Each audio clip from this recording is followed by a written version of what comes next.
અનિરુદ્ધસિંહ રીબડા મામલે સૌથી મોટા સમાચાર સામે આવી રહ્યા છે। અનિરુદ્ધસિંહ રીબડાએ ફરી હવે જેલમાં જઈ શકે તે પ્રકારની સ્થિતિ ઊભી થઈ છે।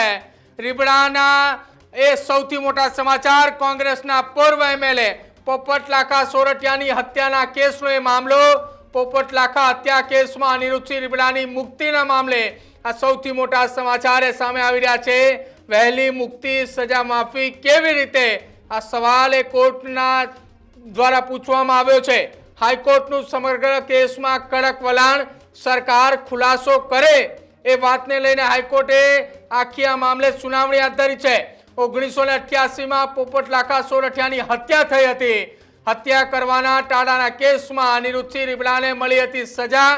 પોઈન્ટ બ્લેન્ક રેન્જથી આખી આ ઘટનામાં ફાયરિંગ કરી અને હત્યા કરી હતી। વર્ષ 2018માં સજા માફી આપવાના સરકારના નિર્ણયને પડકારતી આખી અરજી થઈ હતી।